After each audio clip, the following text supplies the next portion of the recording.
Good morning. Welcome to the Gold Spot. This is Steve Rand, and this is Eric Sepanek from Scottsdale, Bullion and Coin.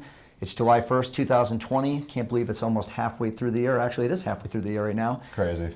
It is crazy. And, we're here to just discuss some of the topics of the day. And right now, the one that we've found that is most relevant and we're getting the most questions about from our callers is, the IMF's recent statement about we're going into a catastrophic recession. And I want to know what your thoughts are on that and how you're kind of talking to clients about that. Well, for me, the most troubling news about that is it's not just on one shoreline or another.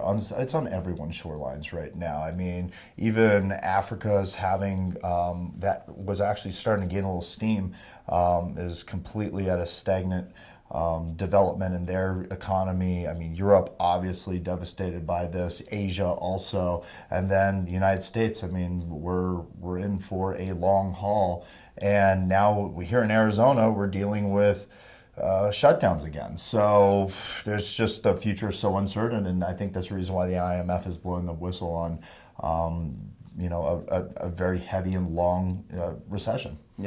Yeah, I mean, I see that the governor of Arizona is getting sued now by one small business, and that's already happened in at least one other state that I'm aware of. I think people are starting to kind of fight back on this a bit because they realize that the long-term aspect of the economy is going to be impacted so dramatically. They keep saying we're all in this together, but what do you think about that? Well, the problem with we're all in this together is the only place I seem to see that is in commercials. But every time, and I mean, maybe our viewers agree with us, maybe they don't, but I'm seeing that the governor or the Congress or the Senate or the media or the left or the right, they all seem to be in it for themselves. There seems to be an agenda driven for everything. I mean, we're getting nothing but false truth.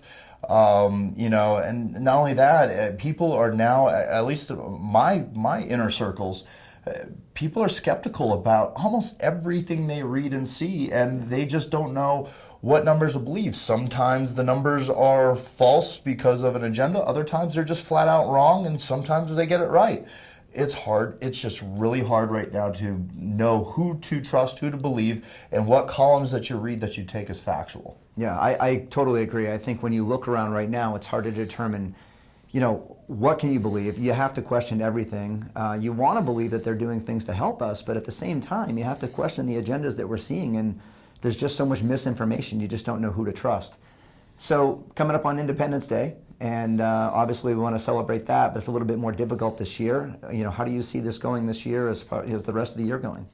Well, July 4th always slows down in almost all financial markets because of the holiday. This time the holiday is going to be a lot different because, we have so many shutdowns and people are going to be stuck at home and not on their normal vacations. So it's going to be really interesting to see what manifests this week as far as pricing.